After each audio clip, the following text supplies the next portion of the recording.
Assalamualaikum warahmatullahi wabarakatuh. Saya Lailatul Istiqomah NIMT 2018-9019 dari kelompok 9 Pendidikan Lingkungan Hidup akan menjelaskan atau memaparkan terkait tema ekoefisiensi penggunaan sumber daya alam dan energi. Baik, untuk presenter pertama atau pemateri pertama yaitu saya sendiri, yang kedua yaitu Saudara Faizal Arifin. Baik, sebelumnya saya akan menjelaskan terkait apa itu ekoefisiensi, tujuan dan manfaat ekoefisiensi, dan pemanfaatan penggunaan lahan pertanian yang berprinsip pada ekoefisiensi. Ekoefisiensi berasal dari kata efisien, di mana eko adalah sumber daya ekonomi dan ekologi, sedangkan efisiensi yaitu penggunaan sumber daya alam tersebut secara optimal. Nah, sedangkan menurut Kamus Lingkungan Hidup dan Kementerian Lingkungan Hidup Republik Indonesia, ekoefisiensi berarti suatu konsep efisiensi yang memasukkan aspek sumber daya alam dan energi atau suatu proses produksi yang meminimalkan penggunaan bahan baku, energi, serta dampak lingkungan per unit produk. Nah, dari sini dapat disimpulkan bahwasannya ekoefisiensi merupakan suatu usaha untuk mengefisiensi atau mengoptimalkan penggunaan sumber daya alam agar dapat digunakan secara jangka panjang. Tujuan dan manfaat ekoefisiensi ada 7, yaitu 1. Mengurangi penggunaan barang, 2. Mengurangi jumlah penggunaan energi, 3. Yaitu mengurangi pencemaran lingkungan, 4. Yaitu memperbesar daur ulang bahan, 5. Meminimalisir penggunaan sumber daya alam, dan yang keenam memperpanjang umur pemakaian produk, dan yang terakhir yaitu meningkatkan intensitas pelayanan. Dari semua manfaat dan tujuan ini dapat disimpulkan bahwa ekoefisiensi ini memiliki pengaruh besar terhadap produksi dalam suatu barang, yang mana tujuannya yaitu untuk jangka panjang. Prinsip ekoefisiensi dalam pemanfaatan hutan. Nah, di sini kenapa ekoefisiensi itu sangat perlu diterapkan dalam pemanfaatan hutan? Dikarenakan banyak sekali di Indonesia kasus terkait penebangan liar atau illegal logging. Nah, di sini fungsi hutan sebagai lahan konservasi bagi lingkungan yang mana mempunyai dampak besar bagi kehidupan kita. Seperti yang kita tahu, hutan banyak menghasilkan, terdapat banyak flora, fauna, apalagi di negara Indonesia. Oleh sebab itu, tujuan adanya reboisasi setelah adanya tebang pilih yang dilakukan oleh pemerintah atau orang-orang yang sudah melakukan tebang pilih sesuai dengan peraturan. Tujuannya dari reboisasi atau penanaman hutan kembali yaitu agar dapat menghasilkan sumber daya serta dapat mempertahankan kelestarian hutan dan dapat memenuhi kebutuhan manusia, seperti itu. Nah, dalam prinsip ekoefisiensi ini, yang mana tujuannya adalah agar jangka panjang, agar anak cucu kita menikmati hasil dari apa yang kita usahakan pada saat ini. Jadi, ekoefisiensi ini sangat perlu dalam pemanfaatan hutan. Terima kasih. Baik, bismillahirrahmanirrahim. Saya Faizal Arifin, NIMT 2018-9002. Di sini saya akan menjelaskan tentang prinsip-prinsip ekoefisiensi. Yang pertama, prinsip ekoefisiensi dalam pemanfaatan hutan. Artinya, dalam pemanfaatan hutan di sini adalah segala bentuk pengelolaan sumber daya alam ini kita harus mempertimbangkan ataupun meminimalkan risiko.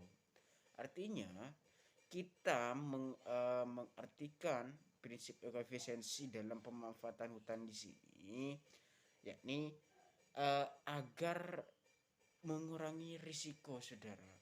Tentunya mengurangi risiko yang tidak kita inginkan, baik dalam pemanfaatan hutan dan lain semacamnya. Yang mana kita tahu Menurut fungsinya, bahwa hutan ini mempunyai fungsi konservasi, fungsi lindung, dan fungsi produksi. Jadi kita harus dalam fungsi ini, dalam prinsip ini, kita harus mempertimbangkan yang namanya risiko, saudara. Nah, kemudian apa salah satu usaha atau cara dalam pemanfaatan hutan di sini? Salah satunya yang pertama adalah penebangan pohon bersifat selektif. Artinya kita mengganti pohon dengan pohon yang mempunyai peranan tinggi bagi kehidupan ekonomi ataupun kehidupan sehari-hari kita. Kemudian yang kedua, hendaknya diusahakan keseimbangan antara penebangan dan penghijauan kembali. Kemudian yang ketiga, penebangan fungsi hutan sebagai pengawet air, tanah, dan tempat reaksi perlu digalakkan, saudara. Itu salah satu cara atau pengusaha dalam usaha pemanfaatan hutan. Kemudian yang kedua, saudara, prinsip efisiensi dalam pemanfaatan lahan pertanian. Nah, dalam prinsip ini, saudara, pemanfaatan sumber daya terbarukan dan tidak terbarukan untuk proses edukasi pertanian dengan menekankan dampak negatif terhadap lingkungan serendah-rendahnya. Nah, tujuan dari pemanfaatan lahan pertanian ataupun pertanian berkelanjutan di sini, saudara, yakni mampu meningkatkan produksi pertanian dan menjamin ketahanan artinya ketahanan pangan tentunya di dalam negeri, saudara. Adapun salah satu cara ataupun usaha eh, dalam rangka pemanfaatan pertanian ataupun pertanian berkelanjutan di sini, yang pertama, saudara, tidak menggunakan pestisida berlebihan, artinya secukupnya saja. Kemudian yang kedua, menggunakan pupuk secara teratur, saudara. Kemudian yang terakhir, misal memungkinkan, saudara, menggunakan pupuk organik, maka gunakan pupuk organik. Nah, kemudian yang ketiga, saudara, prinsip efisiensi dalam pemanfaatan tambang. Nah, dalam pemanfaatan tambang di sini, bahwa kita tahu Indonesia merupakan salah satu negara penghasil bahan tambang yang cukup banyak, baik dari emas, nikel, dan lain semacamnya. Nah, dalam pemanfaatan tambang di sini, saudara, ini merupakan sumber daya yang tidak bisa diperbarui, sehingga penggunaannya harus kita lakukan secara efisien agar anak cucu kita, regenerasi kita ke depan juga bisa mencicipi ataupun merasakan dan menikmati dengan adanya bahan tambang di sini. Nah, adapun prinsip dalam pemanfaatan tambang di sini, saudara, yang pertama, penghematan dalam pemakaian tambang dengan selalu mengingat generasi penerus. Kemudian yang kedua, melakukan ekspor bahan tambang sebagai barang jadi atau setengah jadi. Yang ketiga, mengadakan penyelidikan dan penelitian untuk menemukan daerah penambangan baru serta mengusahakan adanya bahan pengganti yang ramah lingkungan. Nah, itu merupakan salah satu prinsip dalam pemanfaatan bahan tambang, saudara. Kemudian yang selanjutnya, saudara, prinsip efisiensi dalam pemanfaatan air. Nah, air di sini, saudara, merupakan sumber daya alam yang penting dalam kehidupan semua makhluk hidup yang ada di muka bumi ini. Yang mana kita tahu bahwa air merupakan sumber kehidupan. Nah, prinsip efisiensi dalam pemanfaatan air ini, saudara, dapat kita lakukan dengan cara sebagai berikut. Yang pertama, bisa dengan menjaga keberadaan tutan. Yang kedua, bisa menjaga kebersihan air. Yang ketiga, bisa mengurangi penggunaan air. Yang keempat, pembuangan limbah pabrik kepada tempatnya. Itu merupakan salah satu cara proses pemanfaatan air, saudara.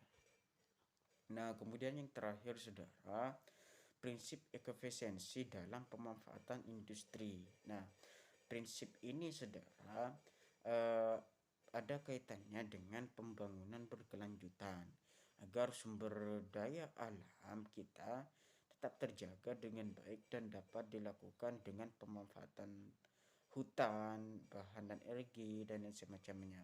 Nah, oleh karena itu saudara, perlu penerapan prinsip efisiensi dalam industri ini, salah satunya sebagai berikut. Yang pertama, meminimalkan penggunaan bahan baku dan energi. Yang kedua, meminimalkan pelepasan limbah beracun ke lingkungan.